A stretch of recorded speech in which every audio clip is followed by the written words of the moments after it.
Esto es Milenio 3, en la cadena SER, como siempre. Emisión 726. No está mal. Geray Martínez en los mandos de la nave musical, en estos ambientes tan especiales, utilizando diferentes sintonías para ponernos en situación. Una historia ocurrida en abril de 1986 que no conocíamos y que Hollywood ha llevado a una película llamada Exorcismo en Connecticut.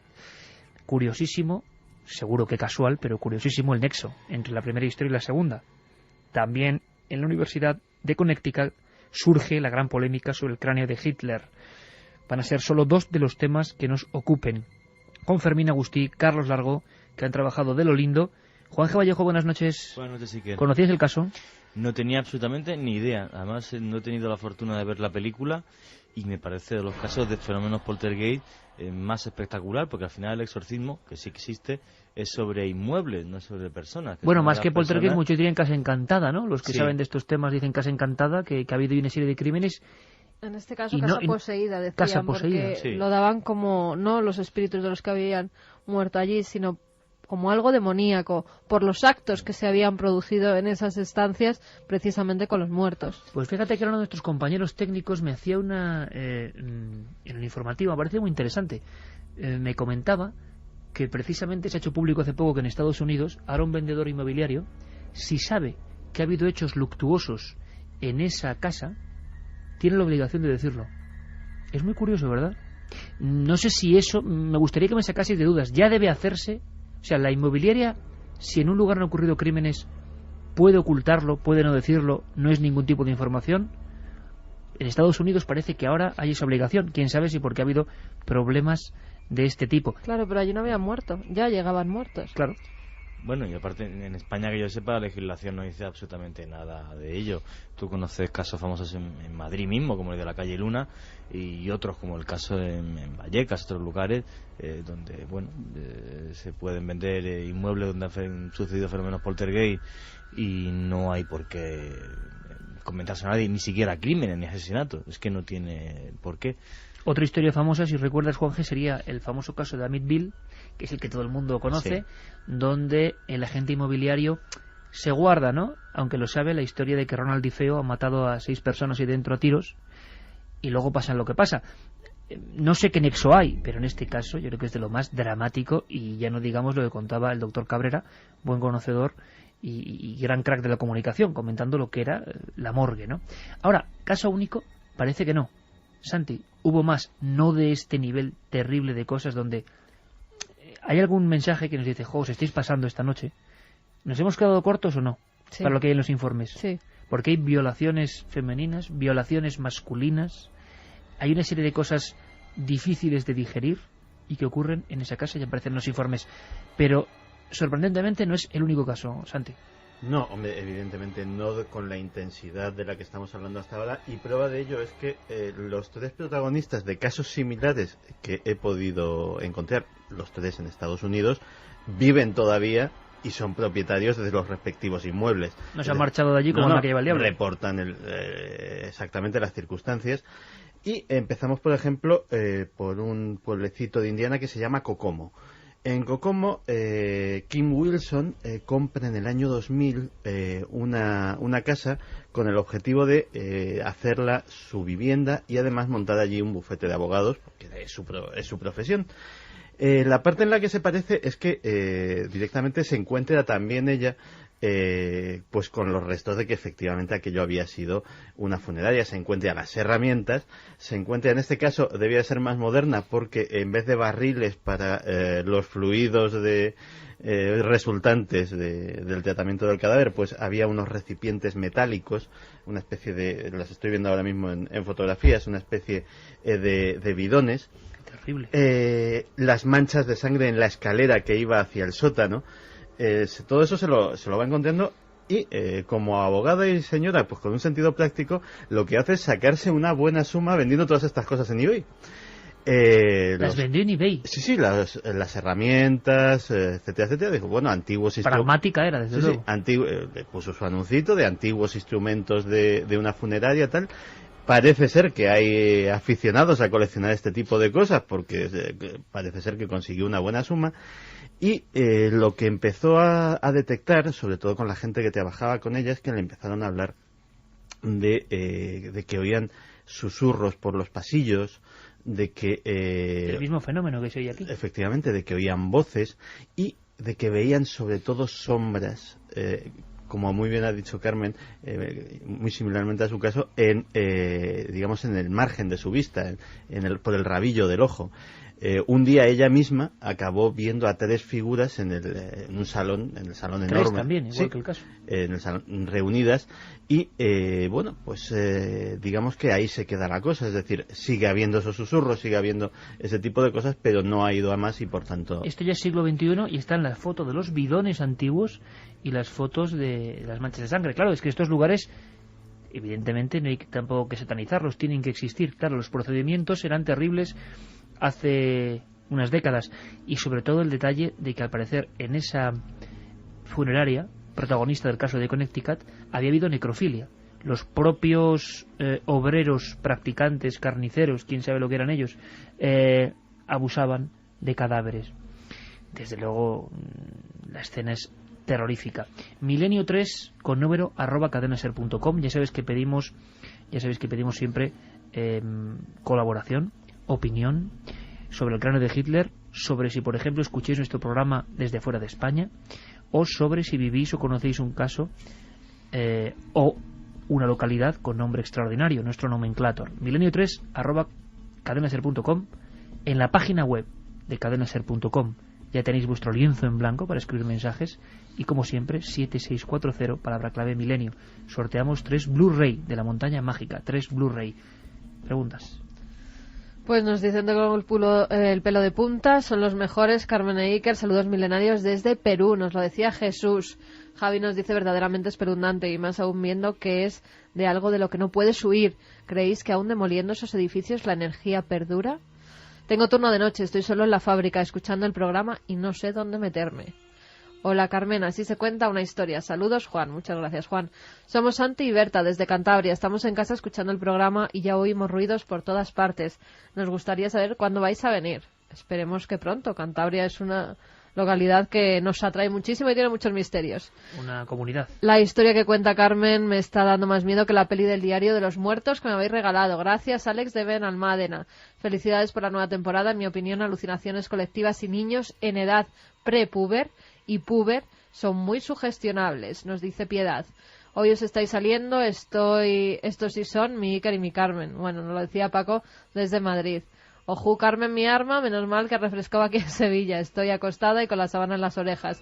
Y no es un cuento, nos decía Pepa. También hay muchas preguntas en torno al cráneo de Hitler. Exactamente, pues nos metemos ya con ese asunto. Al final sabemos que del exorcismo en Connecticut quedan, yo creo que varias preguntas abiertas. Precisamente, como decía un oyente, la infancia y la pubertad son lugares comunes para este tipo de sucesos. El hecho de que el pasado de esa casa sea tan terrible y haya el shock de ver los instrumentos también tiene que ser algo extraordinario. Y luego una última pregunta, que yo no sé qué opináis, Santi y Juan G., Carmen, pero que es terrible también, ¿no? Pocas veces habíamos tenido, por lo menos yo no conocía, testimonio, primero sangrante, nunca mejor dicho, y desesperanzador, de un muchacho de 14 años con cáncer en estado muy grave. Pocas veces una persona muy enferma haya sido protagonista, pero parece que esa enfermedad también permite estar en cierto umbral, y habrá interpretaciones de todo tipo por ese umbral, ¿no? Lo que hay al otro lado, las visiones, la medicación, los estados alterados de la conciencia. ¿Qué opináis? Hombre, hay una película española muy famosa que es El orfanato, ¿no? En la que comenta una de las actrices que, bueno, que los que están, digamos, muy cerca de la muerte tienen un tipo de percepción especial, ¿no? Por estar casi ya con un pie en el más allá. No lo sé hasta qué punto es verdad. Yo las situaciones que he vivido por desgracia, con familiares, ¿no? Que estaban cerca de ese más allá, solamente quizás en una ocasión, ¿no? Con mi hermano sí tuve algunas conversaciones que no quiero recordar ahora, pero que me pusieron un poco el pelo de punta. Eso sí es cierto. Pero bueno, lo que sí me ha aterrado del caso, lo comentaba hace un segundito fuera con vosotros, y que me parece que lo más terrible que puede haber en un fenómeno poltergeist es una violación de ultratumba o del que más tampoco allá, es el único caso, ¿verdad? que a la gente le puede parecer algo absurdo, y de absurdo no tiene absolutamente nada. O sea, hay un caso que es el de Carla Morán, que provocó una película que se llama El Ente, donde, bueno, pues pensaban que esta mujer tenía un trastorno del sueño, tenía ese tipo de ataques sexuales por una persona o una ente invisible por la noche. Se le trató como si tuviera una perturbación del sueño por médicos de universidad y en universidades y en hospitales, y se le llegó a detectar un desgarro vaginal. Un caso realmente terrible, pero hubo un caso anterior, muy poco conocido, que es el de Clara Villanueva, en Filipinas, que incluso llegaba a describir el ser que le atacaba como con una capa negra enfundada, y que le llegó a atacar incluso dentro del hospital en el que ella estuvo. De todas formas, fíjate, si el tema es antiguo, que hay tribus africanas de Centroáfrica, que cuando yo me estuve documentando esto hace muchísimo tiempo, en concreto si mal no recuerdo era del Congo belga, te lo puedo buscar el dato exacto la semana que viene. Hay una tribu centroafricana que las mujeres, cuando su marido fallece, pagan dinero a un hombre que sea, digamos, el más guapo de la tribu, para que haga el amor con ellas. Ellas se dan con grasa y con ceniza en la piel para oler mal, porque tienen la creencia de que su marido puede volver desde el más allá para poder hacer el amor con ellas y violarlas. Entonces, el haberle sido infiel con alguien joven y el untarse con algo que huela mal, permiten que la libre de esta maldición. Ya te digo, es una costumbre ancestral de Centroáfrica que tiene miles de años.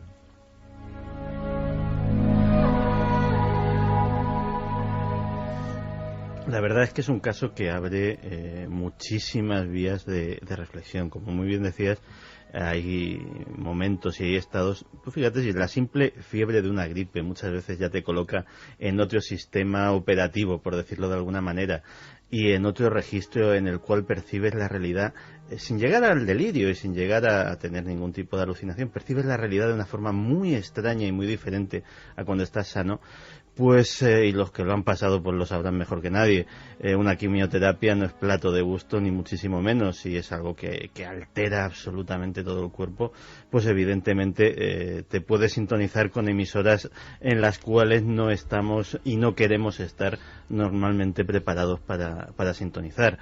Otro asunto es el de la necrofilia, el mundo funerario, precisamente porque es algo que el general de los vivos no queremos acercarnos ahí, y sobre todo, curiosamente, en los países anglosajones casi funciona como una especie de sociedad secreta extraña, con sus propios ritos, con sus propias tradiciones, con sus muchos secretos.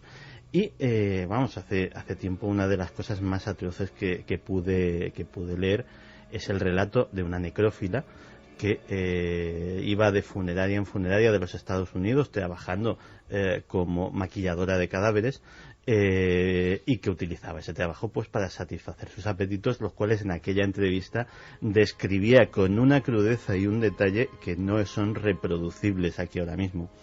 Y otra, pues que efectivamente no conocemos la historia de los edificios en los que estamos muchas veces.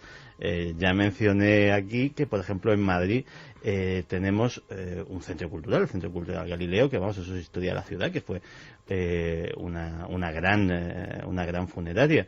Y hay otro que, por razones obvias, no comentaré, que es un restaurante ahora mismo y que está lleno de gente todos los días, que come, que bebe y que se lo pasa muy bien allí.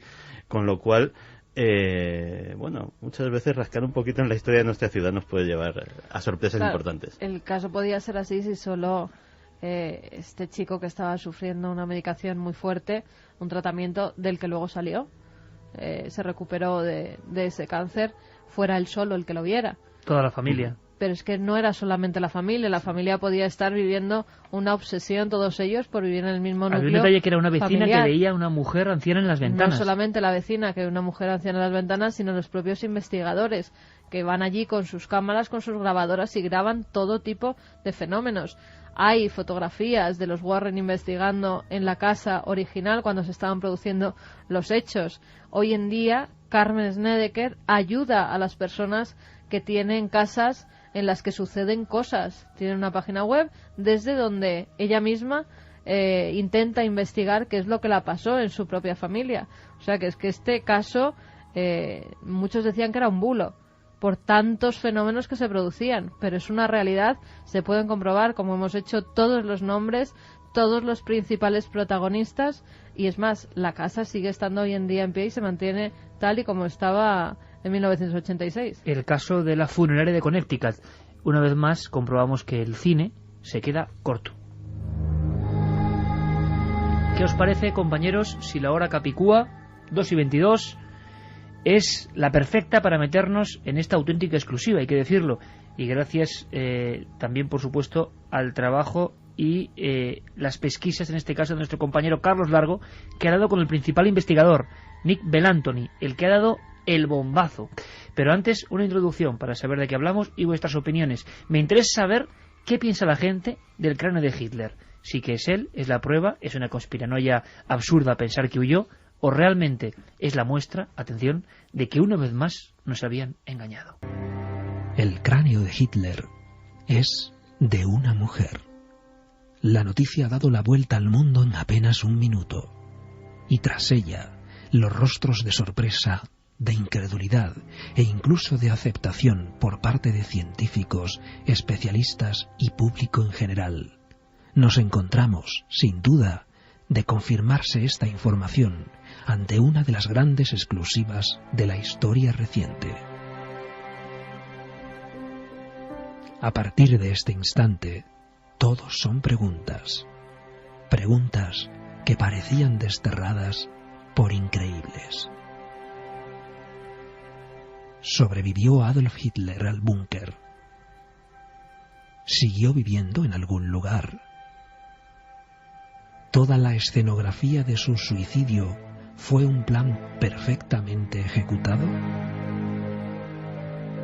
Sonrió el dictador en algún lugar lejano mientras leía las noticias de su propia muerte.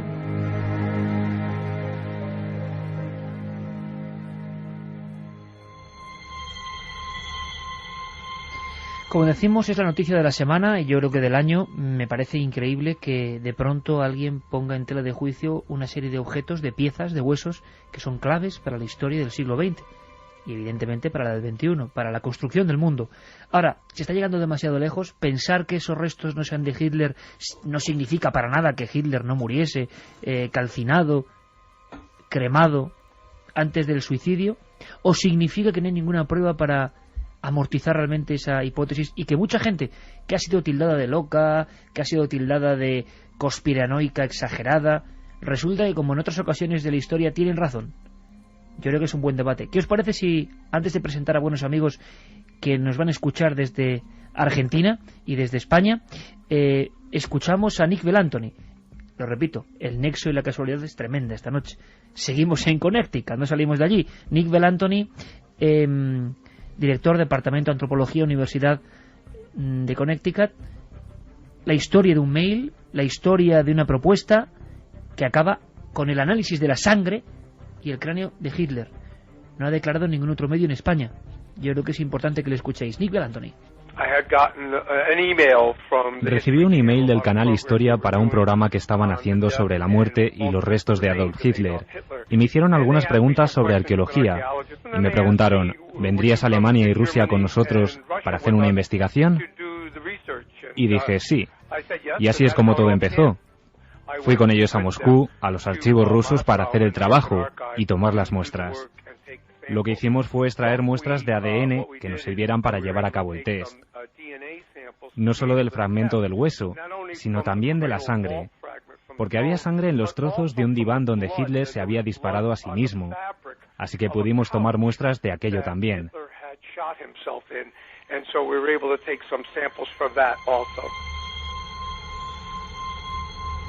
Interesantísimo. Como estamos en una época, lo repito, de fakes, de errores, de burdos o no tan burdos trucajes por internet, estamos en una época, y luego en la tercera hora hablaremos más de otros acontecimientos que se han filtrado a la prensa como reales, de periódicos regionales que escriben cosas que no tienen ninguna comprobación. Es decir, estamos en un momento de confusión.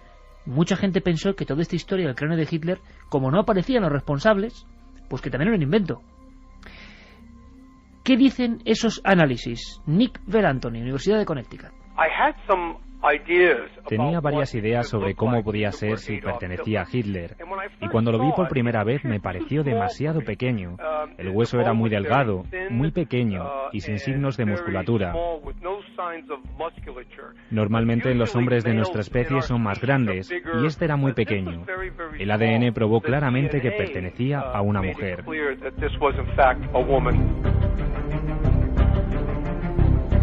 Seguimos con los cortes para pasar a la tertulia con especialistas. Nick Belantoni, más datos que creo que no se han contado.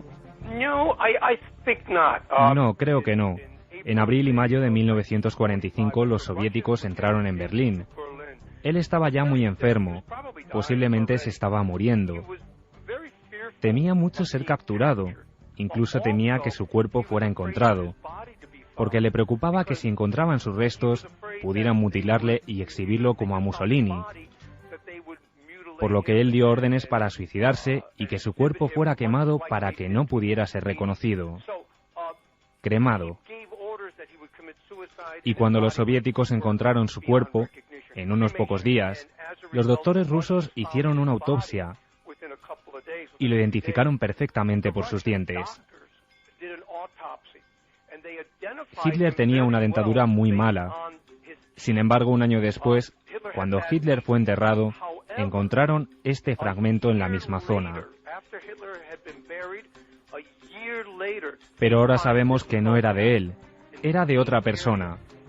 Pero eso no significa que Hitler pudiera escapar. El cuerpo original fue hallado en 1945 y creo que muy seguramente fue identificado de manera correcta. 2:29, dejadme que os presente a dos buenos amigos. Uno es Abel Basti, que está en Bariloche y que es uno de los periodistas que había hecho libros muy polémicos, imagino que muy seguidos en todo el país, sobre una teoría tremenda, que Hitler, de momento, se había escapado de aquella escena del búnker. Abel Basti, buenas noches, amigo.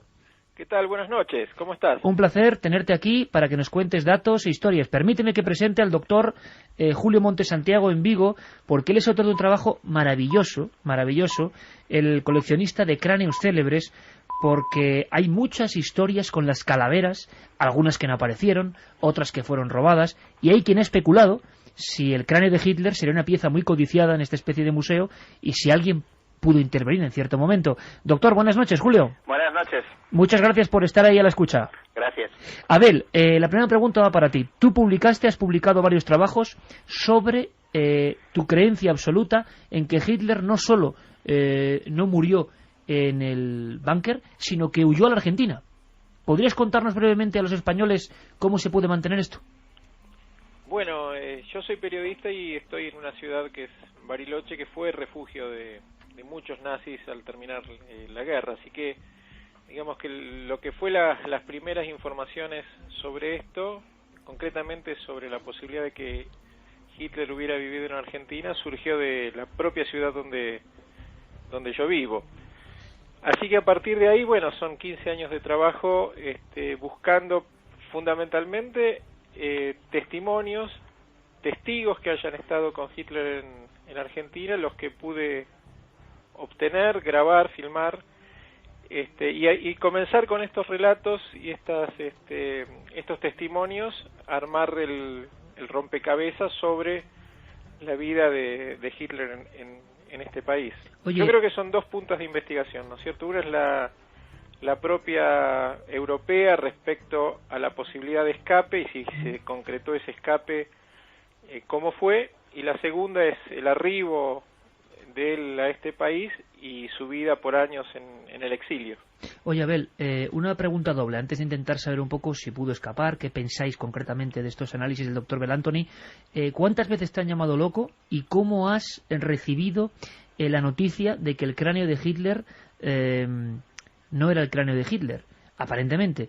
¿Y cómo has sentido en tu interior esa confirmación que imagino que habrá tapado muchas bocas, por lo menos en Argentina, me imagino?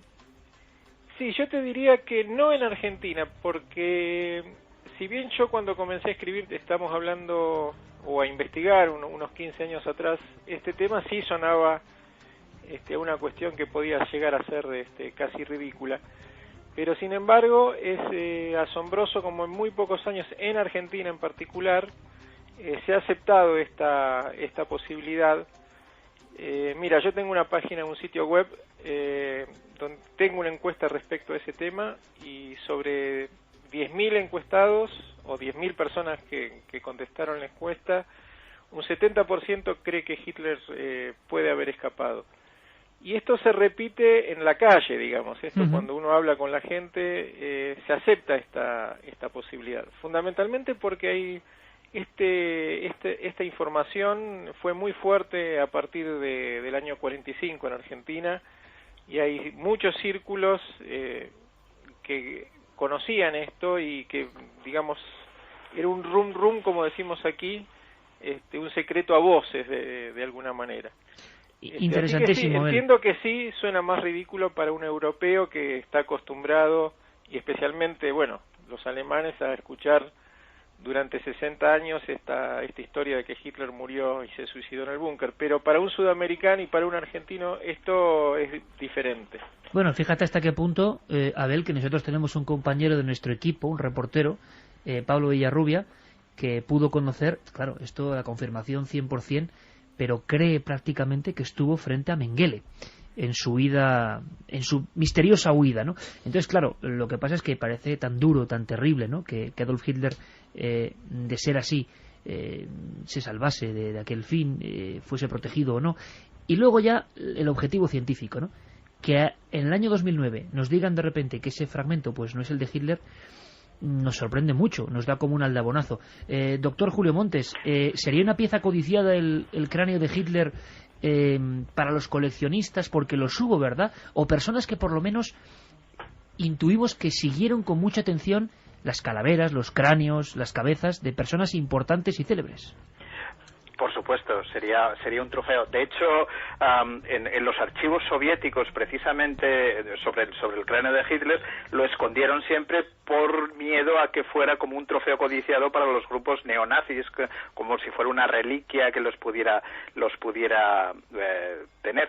De todas formas, hay una cosa curiosa que tampoco se sabe mucho. La gente sabe a lo mejor del cráneo de Hitler, pero Hitler no quería terminar como Mussolini. Pero lo que no sabe la gente de Mussolini es que a Mussolini lo mataron, pero los americanos, las Fuerzas Armadas norteamericanas, se llevaron su cerebro y estudiaron su cerebro para ver si todo aquello que había desencadenado Mussolini, dijéramos el camarada entre comillas de Hitler, era debido a a una estructura especial del cerebro, a un tracto congénito. La respuesta fue que no encontraron nada especial en el cráneo de Mussolini, pero de alguna forma, dijéramos, los dos grandes responsables de las calamidades al final de su vida pues se vieron un poco con finales un poco comunes en ese sentido. Y de todas formas este cráneo por supuesto que es una pieza de trofeo, pero curiosamente periódicamente en la literatura surgen reportajes de cráneos que se creían perdidos, que se recobran. Por ejemplo, en el año 2005, con el 250 aniversario del nacimiento de Mozart, se creyó que se había dado su cráneo y había pruebas definitivas, y luego no se pudo demostrar esto, y al final pues se retiró el cráneo que se creía que era de Mozart. Pasó con el cráneo de Petrarca, también el gran poeta italiano. Es decir, que los cráneos y los cerebros son siempre un trofeo codiciado de las personas y generan pues cosas curiosas y a veces un poco románticas.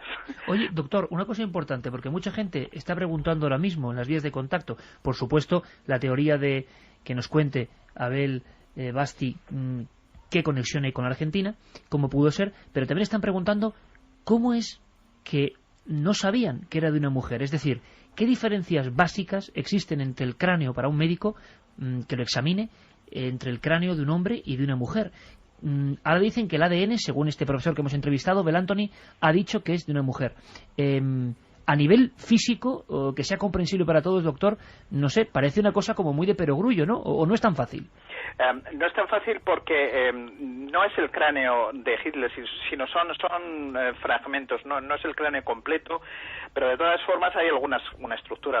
La estructura ósea de los hombres es bastante más fuerte que el de las mujeres. Si tenemos el cráneo completo, pues la estructura de la cara, los órganos faciales son como más, las prominencias óseas son mucho más destacadas en los hombres, etcétera. Pero de todas formas, este cráneo, entre otras cosas, tampoco se pudo estudiar mucho porque había sido quemado. O sea, el cadáver de Hitler se supone que sobre la muerte, pues si se suicidó con cianuro, además, pues lo quemaron. Por lo tanto, eran restos incompletos.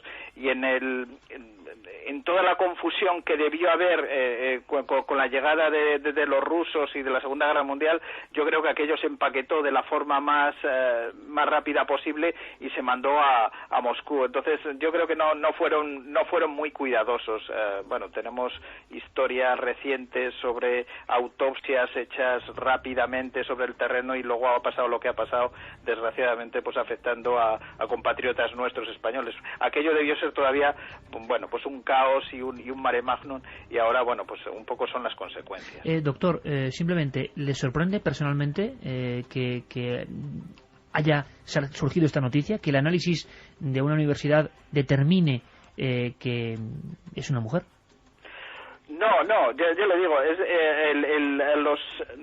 los cráneos y los cerebros ejercen una atracción tremenda sobre las masas, y esto siempre es noticia, porque lo que le decía antes, cuando en el año 2003 se celebró el 700 aniversario de la muerte de Petrarca, fueron a exhumar su cadáver y vieron que los huesos eran de un hombre y además tenían las cicatrices que Petrarca dice en sus escritos o refiere en sus escritos, pero el cráneo que había enterrado en esa tumba pues resultó que era de una mujer.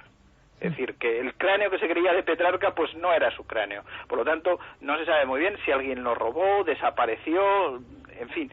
Entonces, son cosas que la gente, de alguna forma, bueno, es el asiento de las partes más nobles y siempre da mucho juego periodístico, y luego está el juego científico, claro. Desde luego. Te agradezco mucho, doctor, que seas tan didáctico y que sea tan comprensible. Antes de escuchar a Abel Basti, porque yo tengo muchas ganas, y Santiago Camacho, que sé que ha seguido muy atento todos los trabajos de Abel Basti con gran admiración, yo creo que vas a escuchar muy atento. Claro que sí. Una cosa, que decía Abel Basti que 70% de personas, desde luego, desconfiaban de la hipótesis oficial. ¿Y qué piensa la gente ahora mismo, ya no de España, sino de todo el mundo conectado a través de las diversas vías de contacto de Milenio 3? Pues siguen desconfiando. La mayoría no cree que Hitler muriera, por lo menos tal y como se dijo. Buenas noches, me encanta vuestro programa. No sé qué pensar del cráneo de Hitler. Si fuera verdad y siguió su vida en otro sitio, alguien lo tendría que haber visto, ¿no? ¿O se escondió? Muy bien, nos lo preguntaba Pinky. Es posible que hubiese huido, pero cabe destacar que, según dicen, Hitler en sus últimos días parecía agotado y loco. ¿O no? ¿Y si todo fue una farsa? Demasiadas preguntas. Saludos. Borja dice que hay documentos que demuestran que Hitler no murió. Era un cadáver buscado por sus secuaces. Huyó a Chile, donde se casó con la hija de un eminente empresario cambiando de identidad, y murió en 1979. Felicitaciones para Abel Basti por su investigación y valentía, porque no muchos se animan a decir esta verdad. Gracias, Iker, por tu programa, que es un lujo para el mundo de habla hispana. Vivo en Alemania y se critica la película El hundimiento porque hace ver un Hitler sensible y ellos no lo ven ni vieron así. Se tenía preparada para la huida para miles de mandos del ejército alemán. ¿Qué no tendrían preparado para Hitler? Tal vez un trato con los rusos o con Estados Unidos, nos dicen o no.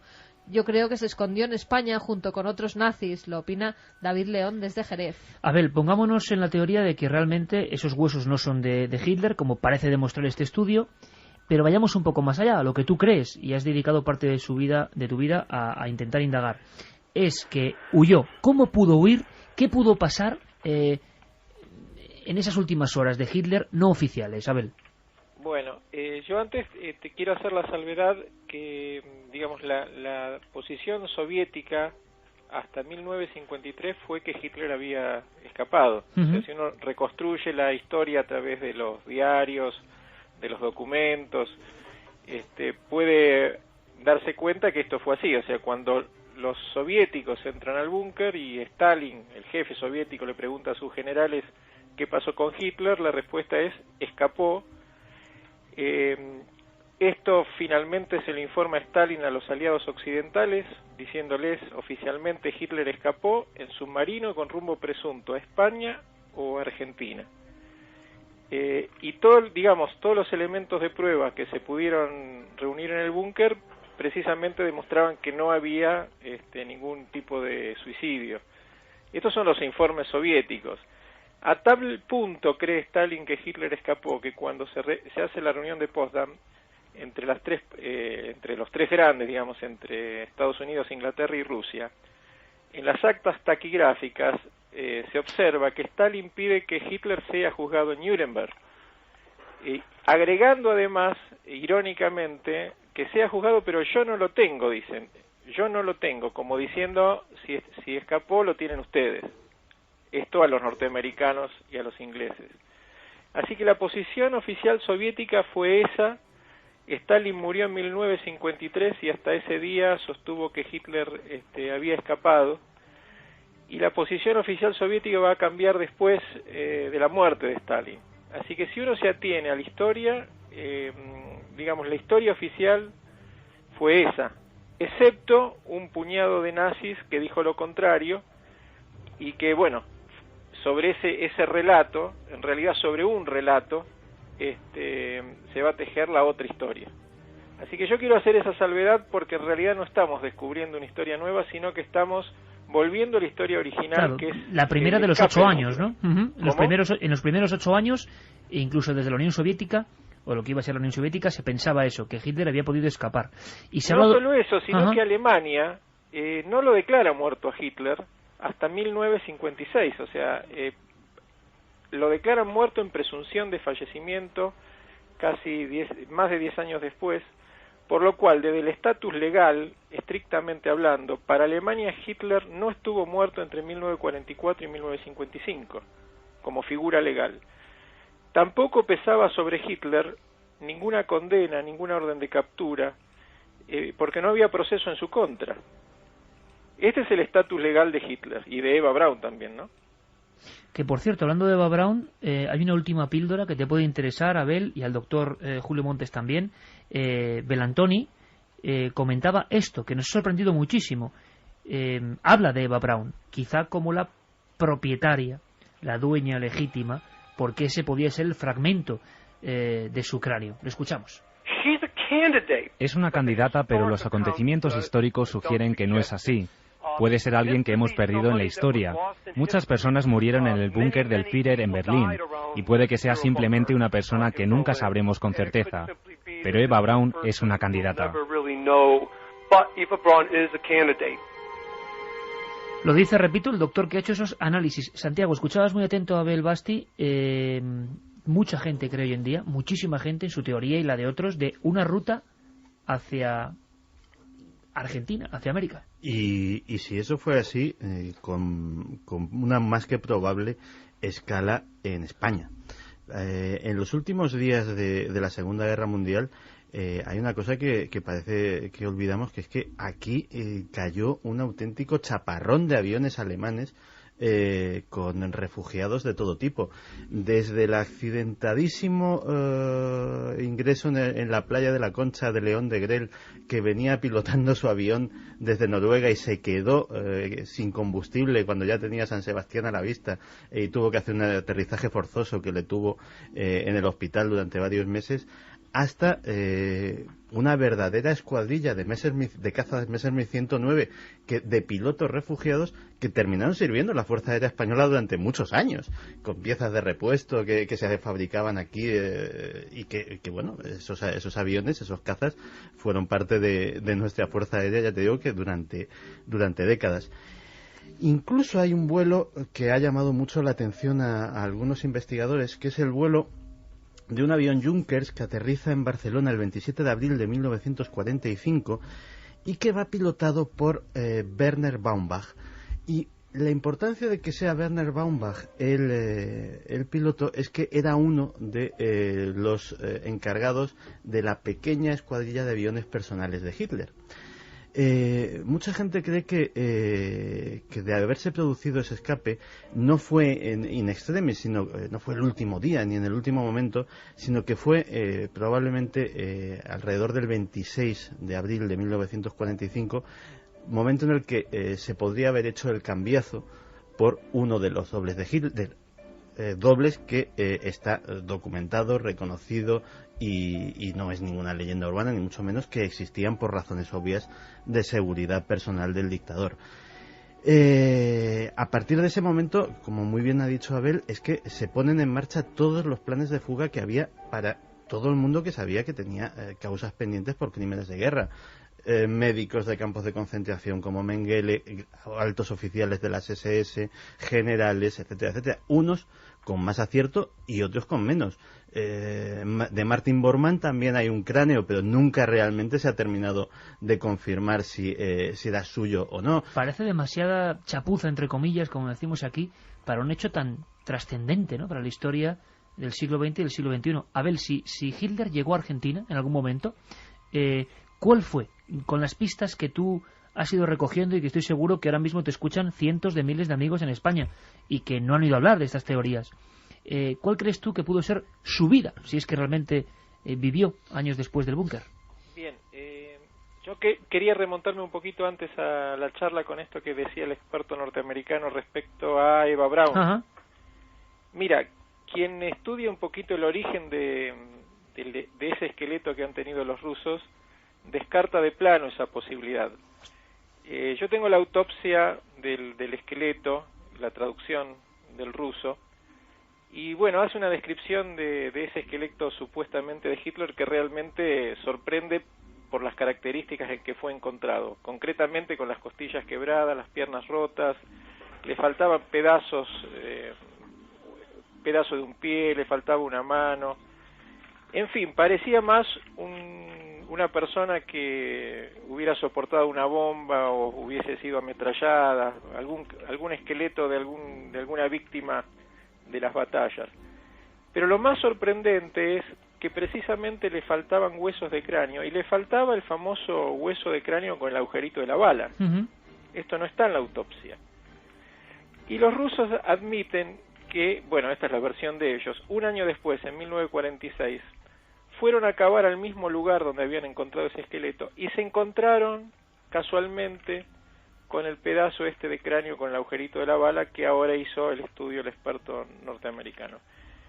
Esto es un detalle de esta historia de los huesos y de los cadáveres que es tan disparatada y tan alocada que cuando uno le empieza a seguir realmente y con los informes oficiales rusos, uno va uniendo toda la historia, realmente suena muy alocado, o sea, no tiene una coherencia esto de que un año después vayan a cavar al mismo lugar y encuentren justamente el hueso que se habían olvidado, que era el que tenía el disparo. El hueso clave.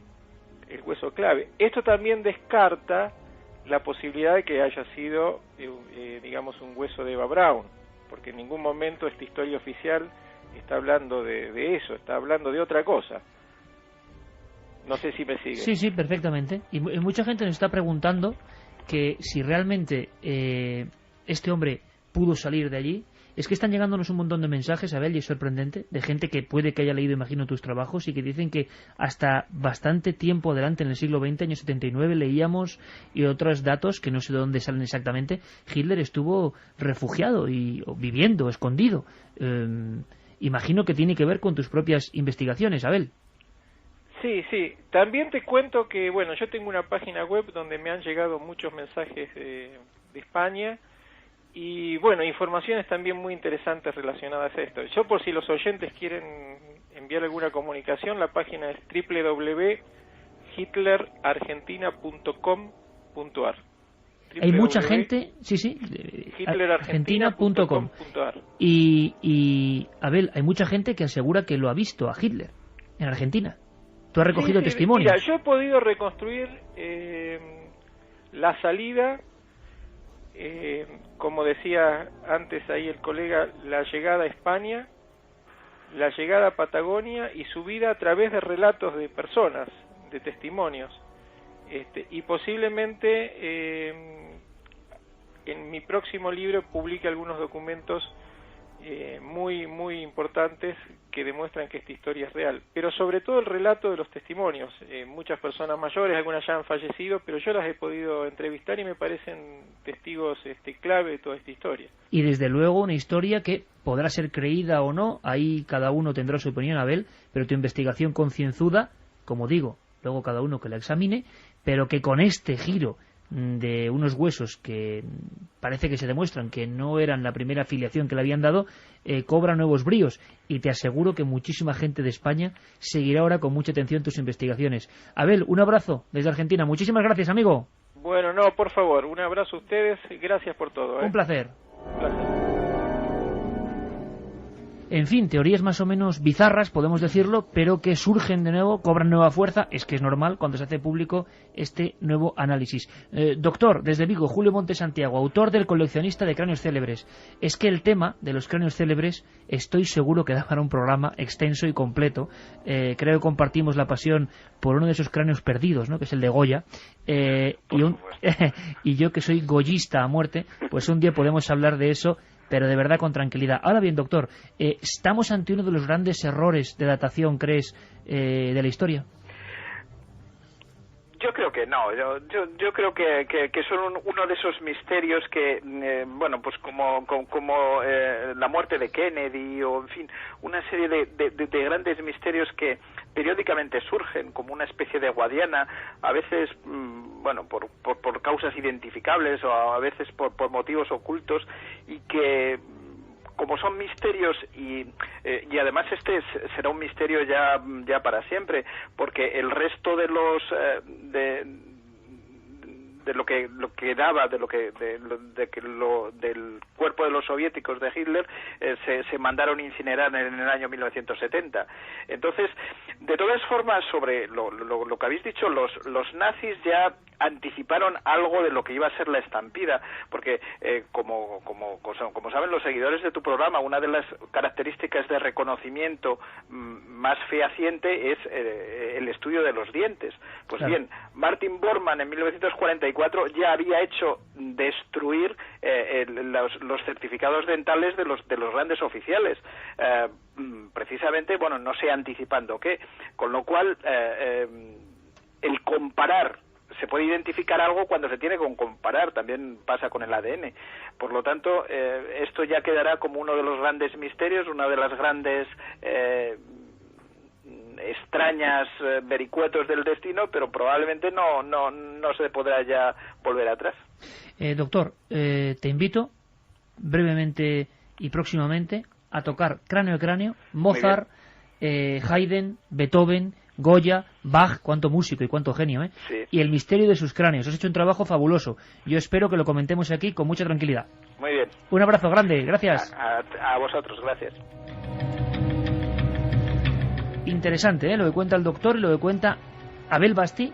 Regalamos, lo tienes en la mano, ese Blu-ray. Sí, La montaña embrujada. Gracias a Disney, que nos ha enviado estos 3 ejemplares. Que además va de ovnis la cosa. Los ovnis, que luego vienen los ovnis. Hay mucho fake por ahí, que se está moviendo en la red. Y algunos casos que parecen reales, que no están haciendo la gente caso por otros. Una cosa antes, Juanje, sorprendente. Bel Anthony se ha sorprendido cuando Carlos le preguntaba si sabía que los soviéticos han reaccionado en contra de sus declaraciones. Él decía que no tenía ni idea. ¿Qué se ha dicho en Rusia de estos datos? Yo al final, Santi, no me perdonarás, luego te lo pregunto igual al inicio de la tercera hora, no entiendo ya nada, o sea, yo no entiendo nada, pero ¿qué han dicho los soviéticos?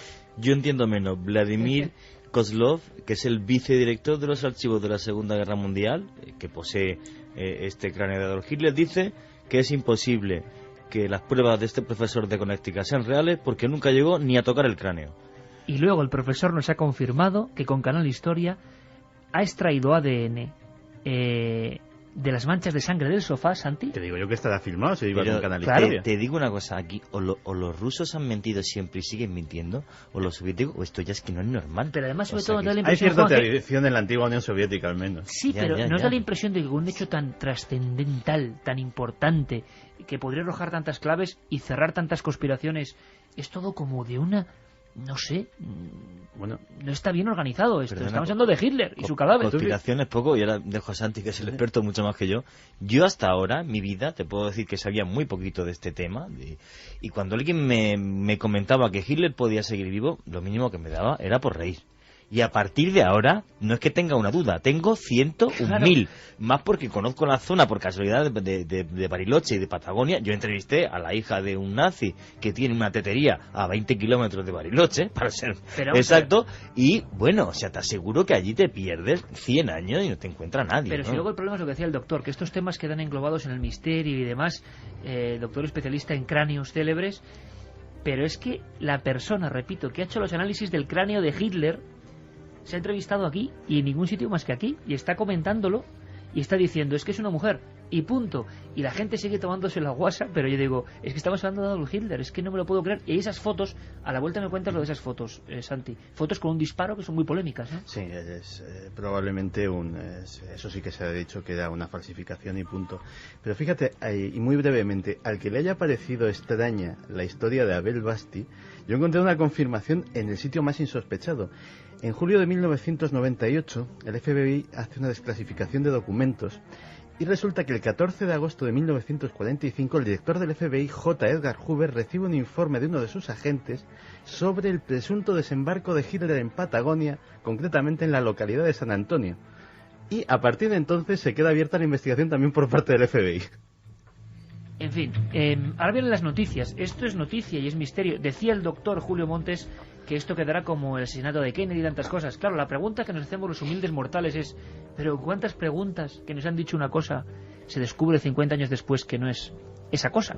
Hablamos del dictador Adolf Hitler, que se llevó a la tumba 6 millones de personas como poco y generó una guerra con 40 millones de muertos. Efectivamente. Sí. Y que su único trozo resulta que vaya de una mujer, y nos lo cuenta el profesor que lo ha tenido en la mano y que ha hecho el análisis de ADN.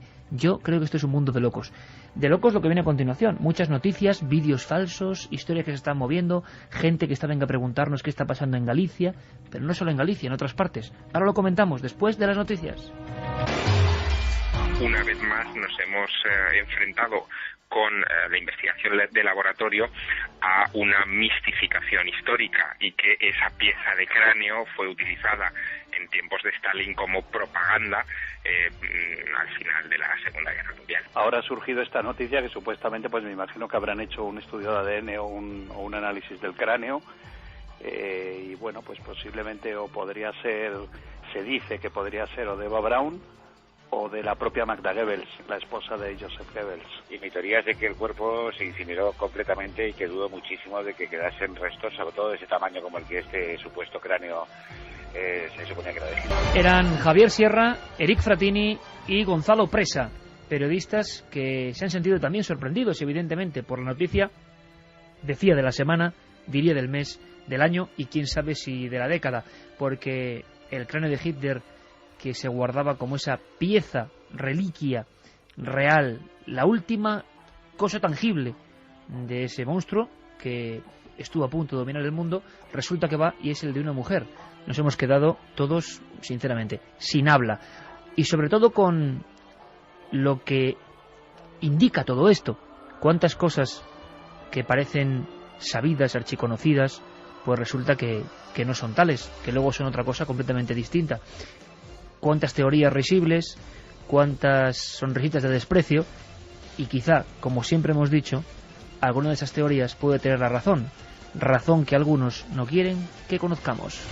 Dice que cuando llega la unidad de contrainteligencia estadounidense, llegan a Berlín, después de que ha finalizado ya la batalla, ponen carteles porque ellos no se creen que Hitler ha muerto. Incluso, bueno, distribuyen pasquines, muchísimos pasquines con fotografías retocadas de cómo podría ser Hitler o cómo podía haberse disfrazado para poder escapar de Berlín, ¿no? Es decir, que los americanos en ese momento no se creían el que Hitler estuviese muerto. Las fotografías que circularon a partir de los años 70 del supuesto cadáver de Hitler con un disparo en la cabeza quizá correspondan a alguno de sus múltiples dobles.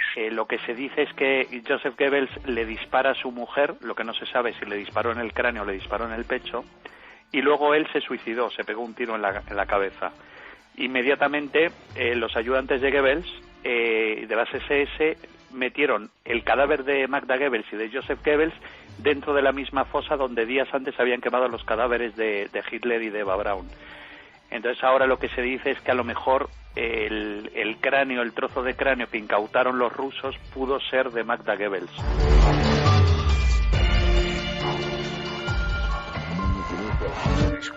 Manda un SMS al 7640. Escribe la palabra milenio, espacio y lo que nos quieras contar.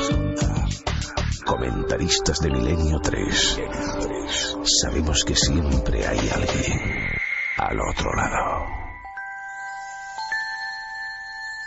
3 y 12 minutos, siempre en directo. Milenio 3, la nave del misterio radiofónica, aquí en la SER. Santiago Camacho, compañero, mucha gente está preguntando por esas fotos extrañas que se han reproducido, como los hongos en otoño, o sea, ahora, por internet, con un disparo. Se ha hablado de dobles de Hitler. Las fotografías de la muerte tienen el mismo misterio casi que los últimos trozos óseos del dictador, ¿no? En realidad tenemos que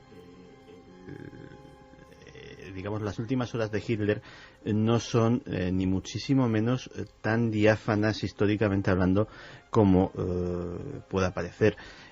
Muchas veces pensamos que el relato de la cantidad de gente que había en el búnker es fidedigno, cuando en realidad no había tantísima gente. De hecho, en el día 26 hay un éxodo masivo y se quedan prácticamente los íntimos en ese búnker, y de esos íntimos muchos de ellos no sobreviven, y los que sobreviven pues sus relatos pues tenemos que fiarnos de ellos. Fíjate que a fin de cuentas, por ejemplo, la película El hundimiento está basada en el libro escrito por una de las secretarias de Hitler. En los informes de la inteligencia norteamericana, de cuando interrogaron, por ejemplo, a un general de las SS que estaba allí, y le preguntaron por las secretarias de Hitler, dijo: de esta señora no se crean absolutamente nada, porque una de ellas, la más joven, es idiota, palabras textuales en el informe, y la más mayor es una nazi fanática que dirá lo que le hayan ordenado decir y punto. Con lo cual, las dudas son muchas. En cuanto a lo que decía Javier, efectivamente, digamos que analizando esas fotografías de ese Hitler con ese agujero de bala en el cráneo, se puede vislumbrar que estábamos hablando de una persona probablemente mucho más joven de lo que tendría que ser el dictador, posiblemente uno de los actores que le impersonaban en determinados actos públicos, generalmente de lejos, en desfiles, etcétera, etcétera, en momentos en que un francotirador podía tener la tentación de acabar con la vida de Hitler, y para eso se recurría a aquellos dobles. Y realmente, como también ha dicho Eric en su intervención, los propios aliados, no solamente los rusos, en los primeros días no estaban ni muchísimo menos convencidos. Hay un documento sonoro que no he tenido tiempo de preparar, pero que si tratamos próximamente el tema, aquí o en Cuarto Milenio, lo sacaremos, que es el reporte de la BBC, el boletín de noticias de la BBC de ese momento, en el que se afirma que el cadáver encontrado no pertenece a Hitler. Poníamos el ejemplo también de Martin Bormann. A pesar de todas las pruebas, a pesar del cráneo, una persona tan autorizada y tan motivada en la persecución de nazis como era el propio Simón Wiesenthal, fue otro que se fue a la tumba convencido de que Martin Bormann seguía vivo y disfrutando alegremente, saltando de un país de Sudamérica a otro. Con lo cual, en todo este asunto... Es que todos los más importantes, la gente puede pensar, pues parece que se fueron todos a Sudamérica y que vagaban por ahí casi a sus anchas. Todos no, pero muchos. El caso de Mengele es prototípico, es decir, probablemente el servicio de inteligencia más eficaz del planeta, que es el Mossad, era la persona a la que tenía en su número uno de personas en su búsqueda, y no pudo encontrarle, y sabían que estaba vivo, y con todos los medios del mundo. Efectivamente. Eichmann lo cazaron pues porque se confió muchísimo, no llevaba una vida de auténtica clandestinidad. Y Eichmann era un hombre gris, era una ciudad gris, un número más, perdido creo que trabajaba en una fábrica relativa a repuestos de coches, sí, ¿no? Y el Quidón lo detiene. Ese grupo que, bueno, recreaba magistralmente Spielberg, como casi todo lo que hace en Múnich, lo detiene. La gran pregunta, Juan Gés, a nivel periodístico, ¿os imagináis que realmente hubiera en algún lugar... Se me está pasando por mi enferma cabeza, ¿no?, en este momento. ¿Os imagináis que en algún cajón, en algún archivo, en algún lugar, en la mesa de algún periodista quizá ya que no está, no lo sé, hay alguna foto de un Hitler como un hombre gris normal, viviendo, por ejemplo, en Argentina? Hombre, sería la noticia del siglo, ¿no? Yo por creer, me puedo creer a partir de esta noche muchas cosas sobre Hitler. Estaba recordando ahora el aspecto que tenía Saddam Hussein cuando lo sacaron de ese agujero en Irak, que a mí me lo ponen delante y no lo reconozco, lo digo así de claro. Imagínate una persona con capacidad para haberse hecho una operación de cirugía estética y haberse ido a la Patagonia con posibilidad de, bueno, en esa tierra enorme, no, o sea, inmensa, multiplicado por el infinito que pueda pasar por tu mente. En una finquita en la que no des problemas y apenas salgas, bueno, pasas tu vida, pero total y absolutamente sin ningún problema. Que haya algún periodista con alguna fotografía o algún testimonio, bueno, pues antes Santi me decía cómo una vez para un programa cogió un trozo de una señora que decía perfectamente cómo había visto, cuéntalo, la primera vez que surgió el nombre de Abel Basti en los micrófonos de Milenio 3 fue en una de estas secciones que hicimos el año pasado, una de estas secciones de conspiración en la que traté el tema y reproducía algunas de las entrevistas a las que él había hecho y que estaban en aquel momento colgadas en YouTube, y no tuve ningún problema en bajármela. Y pues me acuerdo de una ancianita que se llamaba Gisela, me acuerdo perfectamente del nombre de pila, que con su acento argentino te contaba que estaba en su casa una buena mañana de 1945 y de repente en su casa se veía la costa y le salió el submarino alemán, pero de delante de las narices. Y la señora te lo contaba con una inocencia y con una sinceridad. Ahora habría que ver la contaminación también popular que hay sobre el tema de que Hitler huyó y mucha gente que quizá cuente cosas que nunca ha visto, ¿no? Yo hay ahora una cosa que voy a decir, me van a tachar como loco, pero me da igual. La persona más buscada del mundo, obviamente, es Osama Bin Laden, efectivamente. Y yo creo que, bueno, más empeño que ha puesto la CIA, los norteamericanos, el FBI, el CNI español. Bueno, yo hace 2 años estuve con una persona que conocí hace muchísimo tiempo, al-Zarqawi, en Suiza, estuve hablando con él, y hace 2 años me dijo, como te estoy contando yo mismo a la cara, que cenó con la primera mujer de Osama Bin Laden, con la que se casó cuando ella tenía 13 años, aquí en Madrid, cenando. Hace 2 años. Pero era su mujer, podía ser, no era él. ¿Qué? Que no es él. Perdona, el hijito de esta señora es uno de los terroristas más buscados del mundo. Ya el hijo, pero no ella. La pregunta, pero, lo que siempre dicen es si Osama Bin Laden se afeita. Es que parece una tontería, pero si no mi marido pues, o mi hijo resulta ser un terrorista, ¿yo qué tengo que ver? Yo a lo mejor no he hecho nada. Oye, que la mujer de Osama Bin Laden esté en Madrid y no haya salido en ningún medio de comunicación, yo nunca lo he visto. Hay... Por ejemplo, vamos, no me digas que no es para coger y contarlo. Hombre, y tanto. Iker, ¿sabes? Y que no haya salido en ningún medio de comunicación, en absolutamente ninguno. No sé. Pues Iker, no tienes más que pedir y se te dará.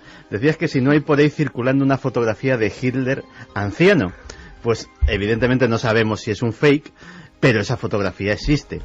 Y ha circulado mucho. Y vemos a Hitler, en lo que parece tomando a un Hitler ya muy demacrado, un Hitler que puede tener 80, 90 años, parece, con un grueso, es verdad que se parece, con un grueso abrigo. Parece que está tomando el sol porque tiene un pañuelo en la cabeza para evitar la insolación o algo así. ¿Está tomando el sol o está muy borracho? Sí, está dormido, o sea, desde luego. ¿O muerto? Sí, tiene los ojos cerrados esta figura, efectivamente. Y esto parte de Bariloche. Y esto parte de Bariloche y parte de hecho de las investigaciones de Abel Basti. En fin, nos quedamos sorprendidos. Como nos hemos quedado sorprendidos con lo que ha pasado en los cielos últimamente, y no nos referimos a vídeos que evidentemente son fraudulentos y no merecen mucho comentario, le pido a Yerey que nos ponga un poco de fondo cósmico, que pertenecen a todo lo que se llama marketing viral. Nos ha sorprendido, eso sí, la cantidad de gente que de inmediato ya, la fuerza que tiene Internet, ¿no? Hace poco leí, fijaos el dato, chicos, creo que en el Reino Unido la publicidad, no me lo puedo creer, lo he leído pero es que no me lo puedo creer, la publicidad destinada a Internet ha superado a la de la televisión. Claro, se difunde más rápido. Sí, pero que cuidado. Y por todo el mundo. Y integren más publicidad o destinen más publicidad en crisis en Internet que en televisión. Me sorprende, ¿eh? Estamos viviendo en un mundo cambiante. En la televisión saben que muchas veces, aunque se vive de ello en televisión, muchas veces cambian de canal, porque las audiencias el minuto a minuto lo dice, cuando se está emitiendo una película, no cuando se está emitiendo un programa, y hay un corte de publicidad, inmediatamente, en ese mismo instante, las audiencias bajan, porque en la publicidad se va todo el mundo. Pues, detalle impresionante de la fuerza que está teniendo Internet. Bueno, pues en Internet ha surgido todo tipo de vídeos, y mucha gente nos escribía, porque había una serie de vídeos en Galicia en concreto, que si ovni sumergido, que si una playa recuperando un objeto, o sea, era lo más peliculero que hemos visto en mucho tiempo. Nos sorprende que algunos investigadores o estudiosos les hayan dado cierta credibilidad, nos sorprende. Pero es que, como escondido en toda esta vorágine, en España está habiendo casos curiosos de los que nadie habla y que no se han resuelto. Han preguntado muchísimo por estos vídeos, pero el verano caliente terminaba en Granada, precisamente en tu tierra, Juanje, con un caso multitudinario, un caso impresionante, con 300 o 400 testigos y ni pena ni gloria. Ahora, con un par de vídeos virales en un portal de Internet, la gente seguirá con la idea de, bueno, pero esto en el fondo se hace todo con ordenador. Cuando pasan casos con 400 personas observando, se olvida y punto. Está aquí Carlos Largo. Carlos, buenas noches, compañero. Buenas noches, Iker. Oye, Carlos, felicidades por la entrevista con Nick Belantoni, porque se puede decir es el único periodista español que ha logrado hablar con esta persona, cosa que debían haber hecho muchos, es normal, ¿no? Pero al final la información va bien y no hay tiempo para todo. La noticia merecía la pena, yo creo. La noticia merecía la pena y conocer al individuo que ha hecho los análisis más polémicos de los últimos tiempos. Repito, la exclusiva de nuestro compañero Carlos y de Milenio 3. Así que felicidades, Carlos. OVNIs sobre Granada.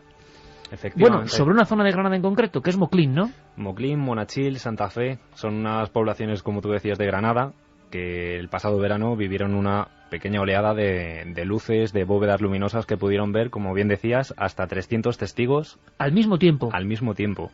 En muy pocos segundos, los efectivos del 112 de la Junta de Andalucía y las autoridades policiales recibieron todas estas llamadas, describiendo algo muy similar. Decían que habían visto como una bóveda luminosa anaranjada que había cruzado el cielo muy rápido, a una velocidad muy rápida, y que de pronto eso se desintegraba en varios fragmentos. Y aparecían varios trozos, ¿no? He leído que en algún periódico decían que se dividía en dos, sobre todo. Sobre todo en dos trozos es lo que pudieron ver los testigos. Y hemos hablado precisamente con el periodista del Ideal de Granada, Antonio Mansilla, que fue la persona encargada que recibió todas estas informaciones al principio, al inicio de los hechos, y nos ha contado esto de todo lo que le fueron contando algunos testigos. Vieron perfectamente cómo un avión, una bola de fuego, en un principio muchos decían que era como una especie de avión, una avioneta, algo en el cielo ardiendo que se hacía cada vez más grande y que la vieron descender como una bola de luz. Y se dividió en dos y de repente se desintegró. Y estamos hablando de 200 o 300 personas en menos de 10 segundos, ¿eh?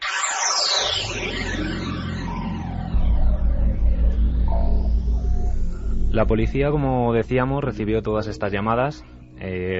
Muy pronto comenzó a investigar. Se trataron diversas hipótesis, desde chatarra del espacio, desde satélites, hasta incluso la posibilidad, a raíz de una llamada de una mujer que iba por la carretera de camino a Monachil, que justamente vio como una especie de avión, de cola de avión que estaba en llamas totalmente. La policía montó ese dispositivo por la sierra para ver si encontraban los restos de este siniestro, pero nada, no se consiguió encontrar nada en esas horas de madrugada, porque fue en los días, en la transcurso de la madrugada del 17 de julio al 18 de julio. En torno a las 11 comenzó toda esta vorágine de llamadas y terminó en la madrugada la investigación. Al día siguiente, la policía se encuentra con más sorpresas, que fueron muchos más testimonios. Pero, curiosamente, no había absolutamente nada. No había rastro, los helicópteros de la Guardia Civil tampoco podían peinar la zona porque ya era de noche y se esperó al día siguiente. El día siguiente lo que hubo fue muchísimos más testimonios que llegaban ya hasta Málaga, en concreto varias personas de la localidad malagueña de Torre del Mar, y había algunos conductores que vieron cómo había en la zona de Granada, en dirección a Granada, había bastantes destellos con bolas, una especie de bolas de fuego, que era lo único que era similar a lo que vieron los granadinos, ¿no? Y como siempre, Carlos, una cosa que nos parece curiosa, mientras se difunden estos vídeos apócrifos y otras muchas cosas para llamar la atención, siempre con una intención más o menos oculta que luego se vislumbra, los casos reales permanecen en un silencio absoluto, y es lo que queremos demostrar. Pero siempre hay gente que intenta decir que, oye, aquí está la solución, en este caso los tan traídos y llevados globos sonda, y que parece que realmente no tenían nada que ver. Efectivamente, justamente en esos días se celebraba en una población cercana, en Alcalá la Real, un festival de música, se llamaba Festival Endosur, y allí pues había un artesano alemán que hacía globos aerostáticos, globos que los hacía con papel, y que parece ser que al prender la llama, lo que genera la combustión del aire, ascendían y a los pocos minutos se combustionaban, ardían. Entonces era una de las hipótesis que también había referente a este hecho. Parecía que, bueno, pues que podían ser esos globos. Como ya había pasado hace unos meses, pudimos hablar también de un caso en Inglaterra, de una boda en la que se lanzaron este tipo de globos. Pero sin embargo, pues no se ha vuelto a saber nada más de esas hipótesis. Se ha consultado a asociaciones de astrofísicos, incluso nuestro compañero Antonio Mansilla también habló con expertos, y nada se sabe. La Guardia Civil ha continuado investigando, se continúa investigando por parte de algunas asociaciones, pero ha guardado silencio. De hecho, nos pusimos en contacto con ellos y no han querido hablar. No hubo relación porque a esa hora de la noche parece ser que los globos no eran lanzados. Entonces no es una broma ni tiene nada, digamos, parecido en cuanto a su forma de estallar.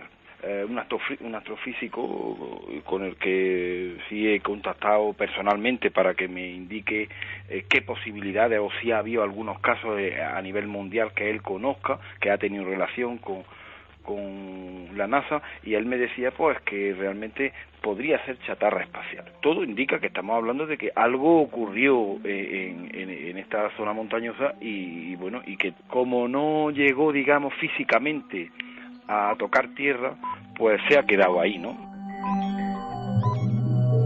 Y Galicia, protagonista, como ocurrió hace unos 15 años, de un montón de informaciones, la mayoría falsas, lo repetimos, el famoso vídeo del objeto que se mete en el agua, la interceptación de otro objeto, todo eso es apócrifo total, y bueno, me imagino que la gente lo ve como un divertimento o como una forma de anunciar algo, pero sí que en Galicia los periódicos, y esto nos extraña más, hablan de otros casos, ¿no? Sí, concretamente, además de la semana pasada, del sábado pasado, del sábado 26 de septiembre, justamente cuando estábamos aquí haciendo el programa, pues produjeron también dos llamadas concretamente. En este caso fueron muy pocos los testigos, por parte de dos personas que se encontraban en Galicia, no son residentes de Galicia, una persona de Cataluña y otra de aquí de Madrid, y decían pues prácticamente lo mismo, que habían visto una especie de luces, de bóvedas anaranjadas, en una zona que concretamente está situada entre los ayuntamientos de A Coruña, Oleiros y Culleredo, y que es una zona muy abierta. Lo curioso de este caso es que se produjo al mediodía, se produjo a plena luz del día, y nuestros compañeros de La Voz de Galicia, que fueron los periodistas que se encargaron de cubrir la noticia, Tony Silva y Alberto Maía, nos contaban que bueno, que sobre todo les sorprendió lo alarmados que estaban. La policía también recibió esas llamadas y una vez más no han querido pronunciarse y no le dan nada de importancia.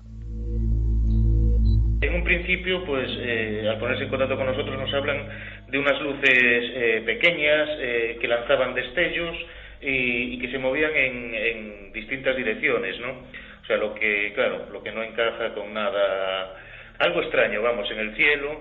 Se da la casualidad que las dos personas que llamaron al periódico, ninguna era residente en Coruña ni en Galicia. Como decía antes, el hombre es de Barcelona, estaba por cuestiones de trabajo, y la mujer que llamó y se puso en contacto con nosotros primero vía email y luego telefónica, pues es de Madrid, está pasando unos días en Coruña, bien con unos familiares. No hubo ningún tipo de alarma, más que en estas dos personas. Me he puesto en contacto con, ya te digo, con la policía y no, la verdad es que no le han hecho demasiado caso a estas cosas, no. Claro, la gente, pues eso, puede llamar, sobre todo, ya te digo, lo que más nos extraña era un poco miedo, ¿no?, que tenían las personas que vieron estas luces. En fin, pedimos disculpas por el sonido de esta última grabación. La gran pregunta es si ha habido toda una serie de pequeños, grandes montajes para anunciar. La gente en Internet libremente opina y creen que es un célebre portal. Sí, un fake de un célebre portal celebrando pues su 10º aniversario en Internet. Pero vamos, gente de Galicia desde el principio... incluso dicen que habían visto a actores que estaban en la playa haciendo esos vídeos. Y si te fijas en esos vídeos, estás grabando el ovni de tu vida que cae al mar y grabas la cara del marinero, del compañero. Lo curioso es cómo se está popularizando, y esto sí queda para un pequeño debate rápido antes de entrar en otra materia, eso del marketing viral. Y es que lo curioso es que la gente que ya está acostumbrada a todo sigue creyendo. Y a mí me da un poco de alarma, me parece muy bien que la gente haga estos vídeos, pero hasta qué punto, como ha ocurrido, pueden solapar a casos reales y que nadie hable de ellos. Y solo si hay vídeos espectaculares la gente se fije y encima se quede con ese resabor de pero si todo es un fraude, hombre, si es publicidad. No, pero en el fondo es como los falsos documentales que llevan ya muchos años y décadas haciéndose. Entonces, bueno, pues se hacen con el ánimo de, digamos, liar a la audiencia y luego hasta te demandan encima de todo, como toman pues, alguna historia como real. O sea que tiene tela el asunto. Y en esto del marketing viral, pues no deja de ser absolutamente la misma historia, ¿no? O sea, gente que intenta engañar, llamar la atención, sí, para igual que Rontiki lo hizo con las figuras, efectivamente, con los círculos de las cosechas, pues, y con todo esto en Málaga, pues ahora hacen esto. Pero bueno, siempre ha habido corrientes del periodismo y sobre todo más del vídeo, y ahora con un ordenador cualquiera te haces unos efectos que alucinan. Que la gente se emocione y se ilusione, me da un poco de pena, y digan, es verdad. Nos gusta creer lo increíble, lo imposible. Ya, pero una cosa es que no sé si no hay nada de fondo, pero es una pena porque luego mucha gente piensa que todo es fraude. Eso sí. Tú fíjate hasta qué punto hemos llegado, que date cuenta que llevamos 2 semanas seguidas hablando de fakes en Internet. Sí. Y venía a cuento, es decir, lo que decía de que la gente se ilusiona. Bueno, aunque por desgracia para Carlos me han filtrado y quien dice que lo de los chinos es verdad. Pero bueno, en fin. Madre Carlos mía. y yo esperamos que no. Si las fotos son verdad, la historia que cuentan es mentira. Eso o sea, es otra cosa, hay claro. parte... Utilización de fotos para hacer otras cosas, en fin.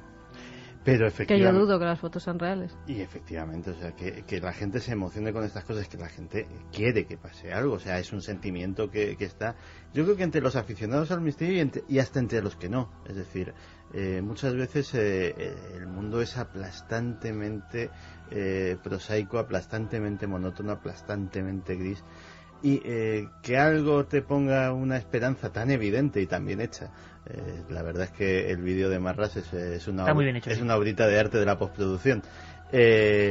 Pues la verdad sea dicha, es lógico que el sentimiento de mucha gente se encienda, ¿no? Carlos. Yo quería comentar además, hace poquito también se estrenaba una película sobre alienígenas, un falso documental también tomaba esa forma, y precisamente en Estados Unidos, a raíz de este marketing viral, generó una serie de alarma de llamadas en torno a esta película, y fue lo que generalmente pues ha causado que genere gran taquilla.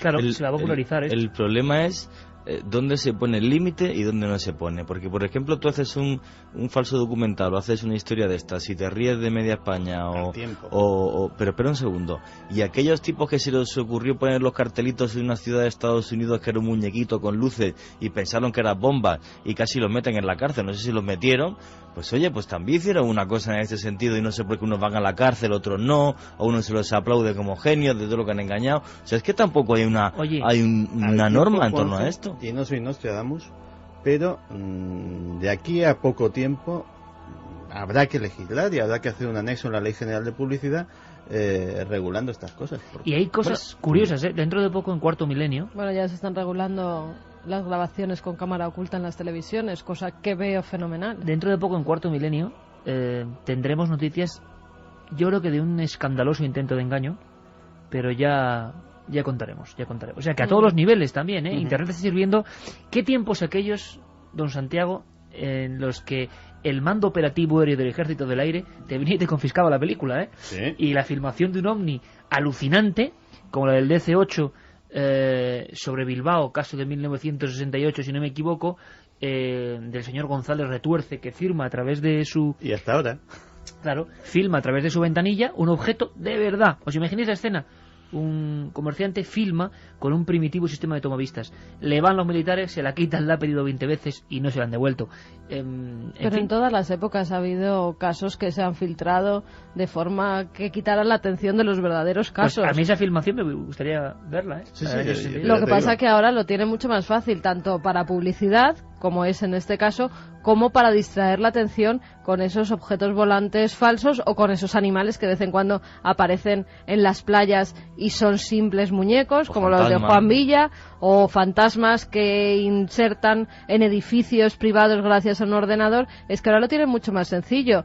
Lo que hay que hacer es extraer los casos reales, que los sigue habiendo, que hay casos de objetos volantes no identificados que no se pueden explicar, hay casos de casas supuestamente encantadas que tampoco se pueden explicar, pero claro, la gente que se dedica a meter esos fakes, en ocasiones con intención de desviar la mirada de la verdadera información, lo hacen con un sentido, y desde hace muchos años se sabe. Mira, intoxicación. Pero luego una cosa, la filmación ovni más clara que yo creo que he visto en mi vida, no sé si estoy de acuerdo o no, fue la que hace unos años hicieron unos aviones militares en México, donde se veían unas bolas de luz. Pues efectivamente, lo que es increíble es que a las 2 horas ya decían, no, estos son una serie de fenómenos atmosféricos. Pero sea verdad o no, da igual. Da igual. Y la prensa de inmediato publica la solución. Sí, o sea, una cosa que o sea, unos pilotos con una gran cantidad de horas de vuelo ven una cosa que no se pueden creer, que no le ven explicación alguna, lo publican y todo el mundo a las 2 horas dice, no, pero si esto es un tal que nunca nadie ni ha filmado ni ha fotografiado jamás, y en cambio los falsos tienen una repercusión mediática increíble, que no entiendo esta sociedad. Son muchísimo más espectaculares, porque son naves que pasan entre edificios, que ya ha pasado, que hemos sacado muchísimos en Cuarto Milenio, esas imágenes que pasaban por una playa, ¿no os acordáis? Entre las palmeras, entre los edificios. Y aquellos tan bonitos, los que objetos, eran como lágrimas. Esos, y son todos Oye, más falsos. Juanje, ¿qué tienes ahí? Esto es un tríptico etíope. Oye, a ver cómo suena. Ahora nos cuentas qué es. ¿Sabes que hay una novedad, amigo? ¿Sí? Sí, que lo que tienes en las manos, los trozos de historia de Juan G. Vallejo, pues pueden verse, van a poder verse. Gracias, Carlos, por toda la información. En ikerjimenez.com, nuestra página web, www, como decía... No, www, como se dice aquí. Pero como decía el amigo Abel Basti, www.ikerjimenez.com. Guillermo León va a subir las imágenes para que la gente... Oye, queremos saber el objeto de Juanje, y nos va a contar una historia que tiene conexión con la más pura actualidad, porque hay una película que habla de Hipatia de Alejandría. Buenísima, que yo ya la he visto, me ha parecido un peliculón. A Juanje no tanto, ¿no? No, bueno, yo simplemente lo que quiero comentar, y este no objeto... No tiene ninguna sensibilidad de nada. Este objeto, bueno, no me tires de la lengua que hago la crítica de la película de verdad y se lía parda, No, todavía no. Todavía no la hagas. Entonces, no, la idea, y gracias a Guillermo, porque le hemos enviado las fotos hace poco, si nos había ocurrido hace un segundo, y es que la gente no solamente vea los objetos que traigo, sino la situación en que he vivido en los países donde he conseguido realmente el valor religioso de esto que tengo en la mano, que la gente... No, ahora me cuentas, tiene que ir tu careta, tiene que ir tu música, trozos de historia. Hablamos de los coptos, que tienen ahora la leyenda negra, vamos a decirlo así, que son los que trocearon con conchas a Hipatia de Alejandría. Esa figura que va a estar de moda por la película de Amenábar, han salido un montón de libros, que además filósofa, tiene una biografía esa mujer impresionante, ya la comentamos. Una sola cosa, Carmen, le cortan al final con conchas a Hipatia. En la realidad sí. Los coptos. La película no te lo voy a contar. No, desde luego, pero su fin real fue ese, tan terrible. Sí, fue ese. Leyenda negra, una entonces. Muerte terrible. Vale, pero voy... Pero Juanje nos quiere contar cosas. Trozos de historia. Trozos de historia. Es difícil hablar de cultura copta sin hacerlo desde el corazón. Os recuerda un viaje que hice hace 2 años, pues fueron 27 días recorriéndome el Egipto copto. Hay que decir que los coptos, bueno, es una iglesia ortodoxa. Copto es una palabra que significa simplemente egipcio, y quiere decir que realmente los primeros cristianos como tal quizás nacieron en Egipto, si no los primeros cristianos como tal, porque los judíos que seguían la doctrina de Jesús se les llamaba mesiánicos, sí la primera escuela de catecismo del mundo que nace en Alejandría en los años 90 después de Cristo. El cristianismo estuvo muy perseguido en todo el país del Nilo, tal y como refleja la película que ha hecho ahora Amenábar, pero he de decir que cuando yo me he recorrido el Egipto copto y he visto los monasterios más antiguos de la cristiandad, como es el caso de San Antonio y San Pablo, cuando he visto cómo viven esta gente, que cuando nacen se tatúan una cruz copta en sus muñecas, para marcarse toda la vida dentro de una sociedad musulmana, que es muy duro, ¿no? Y llevar su religión por delante siempre, pues tengo que decir que básicamente a los muchísimos que he conocido. Oye, Juanje, ¿qué tienes ahí? Tu trozo de historia que ahora pueden ver a través de la web, ¿qué es? Esto es un tríptico que me trajo nuestro compañero y amigo Marcos Macarro en un viaje que hizo a Etiopía. Entonces la Iglesia ortodoxa etíope y la copta compartieron durante muchos siglos historia, hasta que luego hubo un papa etíope, y ahora mismo hay dos papas, uno en Alejandría y otro que está en Etiopía. Pues bueno, pues en la primera parte aparece, el primer dibujo aparece San Jorge matando a un dragón. En esta segunda parte aparece dibujado lo que sería la Virgen María con el niño, en esos dibujos extraños donde el niño parece ya casi un semi-adolescente, ¿no? Más que un niño pequeño. Detrás está la misma figura pero hecha en obsidiana y el niño se ve mucho más pequeño. Y luego está el principio, digamos, de la pasión de Cristo en la última parte. Lo adornan una serie de ángeles, y la antigüedad realmente es indefinida. ¿Y lo llevan en la mano? ¿O está hecho para colocarlo en algún sitio? No, está hecho para llevarlo de viaje. Por ejemplo, los cristianos etíopes, pues para llevarlo de viaje en cualquier lado, pues poder ponerte a rezar delante de las imágenes. No es como ves por la forma, no es para ponerlo en la cabecera de un lugar como, por ejemplo, ocurre con los trípticos que son de la Europa del Este.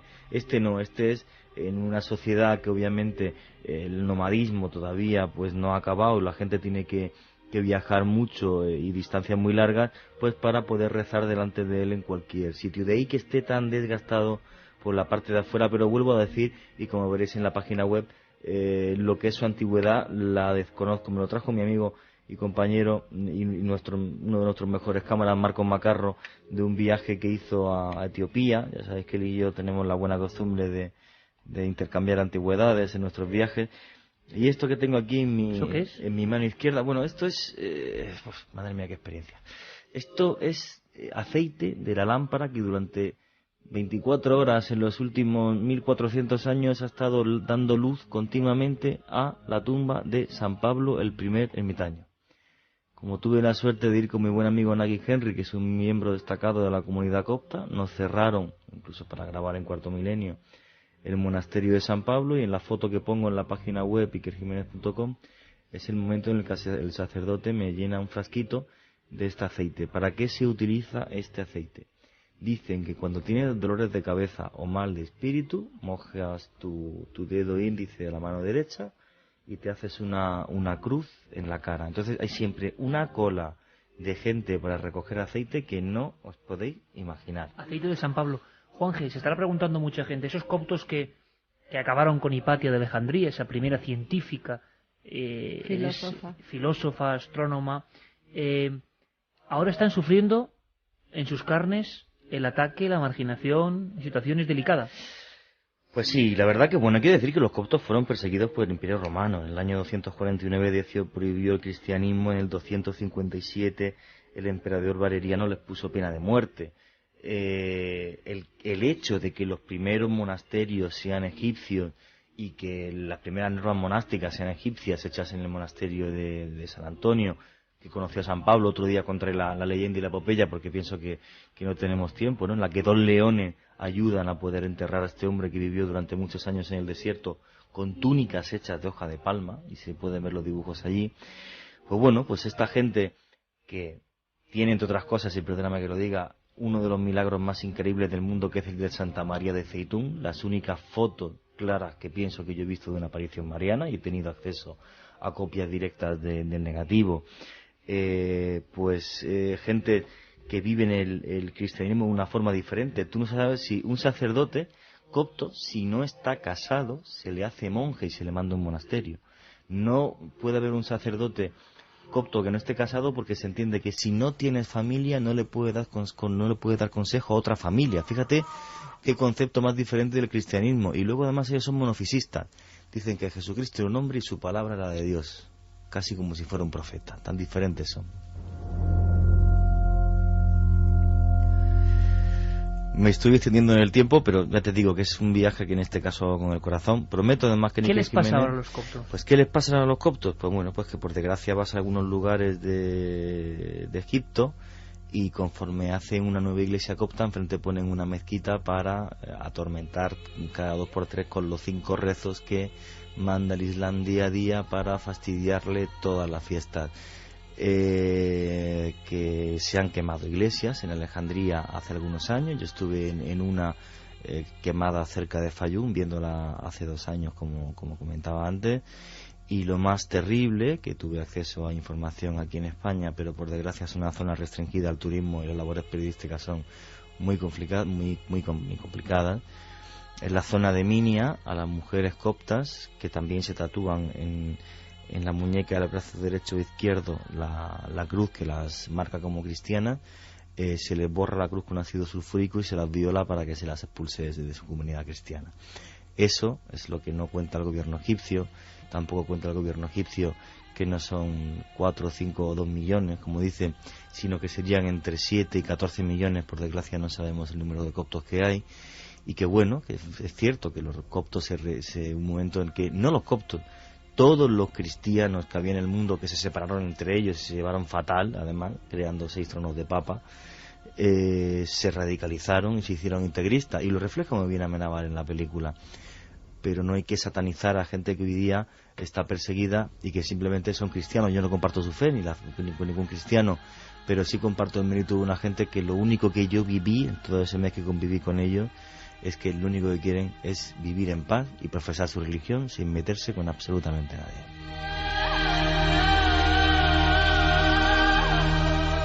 En fin, pues el trozo de historia, y que ahora podéis verlo, el objeto que siempre trae aquí, que está aquí con nosotros, Juan G. Vallejo.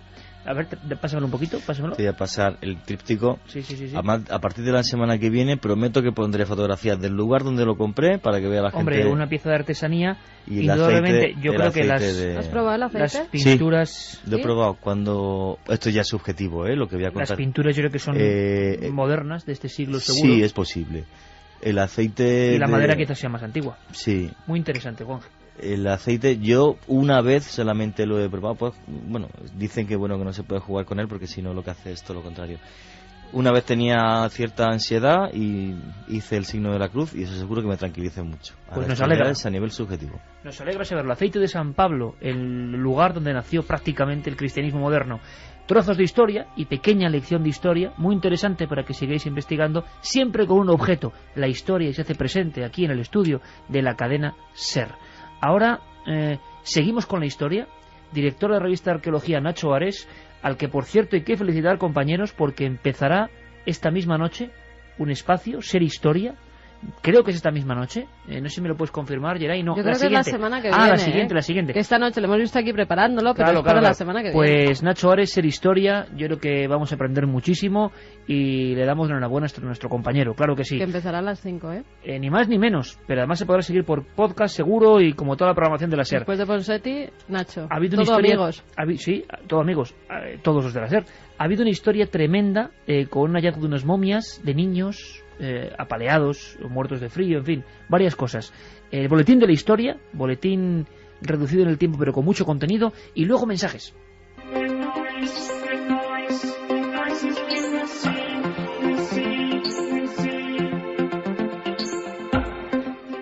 ¿Cómo murieron los niños del Yuyayaco? Esta pregunta se la siguen haciendo los investigadores después de que en marzo de 1999 arqueólogos estadounidenses y argentinos descubrieran los restos de 3 niños incas sacrificados junto a un santuario en el volcán del Yuyayaco a más de 6.700 metros de altura.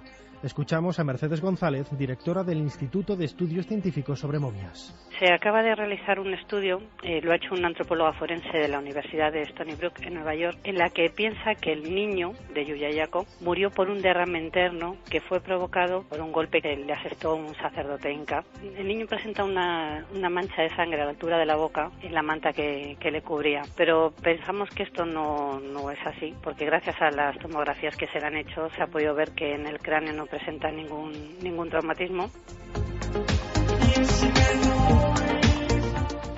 Los llamados niños del Yuyayaco fueron sacrificados hace unos 500 años y han llegado hasta nosotros perfectamente conservados gracias a las gélidas temperaturas del volcán de los Andes. Estamos hablando de un niño que tenía unos 7 años, que tuvo que ascender hasta una altitud de más de 6.700 metros sobre el nivel del mar, y dado pues las bajas temperaturas, el frío reinante, la presión, la poca presión que hay a esa altitud y el cansancio que llevaba el niño acumulado a través de esa larga ascensión, pues es lo que le pudo provocar ese edema pulmonar. La doncella, la niña del Rayo y el niño de 7 años pueden verse en el Museo de Arqueología de Alta Montaña en la provincia de Salta, al norte de Argentina.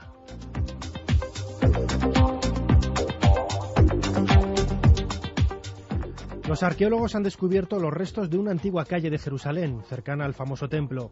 Nos lo cuenta la corresponsal de la cadena SER en Oriente Medio, Carla Fibla. A pesar de la polémica que siempre suscitan los delicados trabajos de investigación en la ciudad vieja de Jerusalén y en sus alrededores, un equipo de arqueólogos de la Autoridad de Antigüedades de Israel, dirigidos por el profesor Ronnie Reich, han descubierto una vía pública pavimentada con baldosas de piedra de diferentes tamaños al sur del Templo de Jerusalén, el principal santuario israelí destruido por los romanos en el año 70 después de Cristo. Se cree que se trataba de una de las principales calles que utilizaban los peregrinos judíos para dirigirse al segundo Templo de Jerusalén hace 2000 años, ubicada a unos 550 metros al sur del monte del Templo, la que hoy es la explanada donde se encuentran las mezquitas de Al-Aqsa y de Omar. Los arqueólogos han revelado que la calle encontrada ascendía desde la esquina noroeste de la piscina de Siloé hacia la parte norte del santuario judío. La zona del descubrimiento, en la que el equipo de Reich lleva trabajando años, es la conocida como la ciudad de David y está pegada a la ciudad vieja de Jerusalén.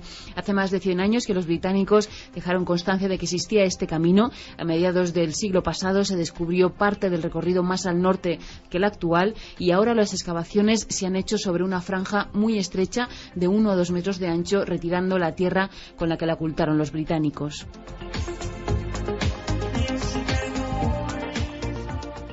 El mayor tesoro del Reino Unido, así han calificado las autoridades al descubrimiento de un tesoro de 650 piezas de oro y 530 de plata halladas cerca de Birmingham. Valorado en 1 millón de euros, el sensacional descubrimiento sigue siendo un enigma en lo que respecta a su edad y propietario, aunque todos los expertos están de acuerdo en señalar que seguramente cambiará la historia del mundo anglosajón.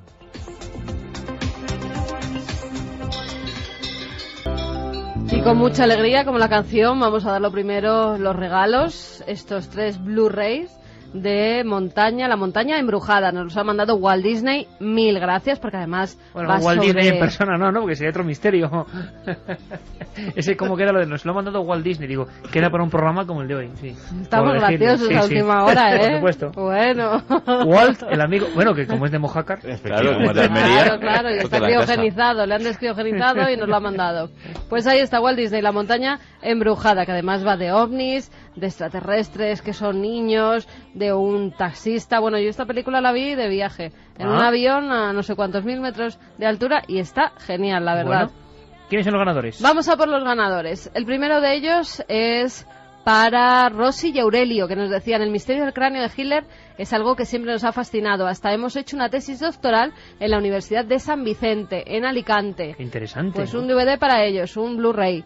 Me estáis acongojando, estoy de vigilante y al aire libre en plena noche en el Rally de Cataluña, Santi de Darmos. Pues otro Blu-ray para él, y el último para Miguel desde Lugo, que decía: en Galicia sabíamos que esas filmaciones eran mentira. Lo que sorprende es que algunos medios de aquí lo hayan dado por bueno.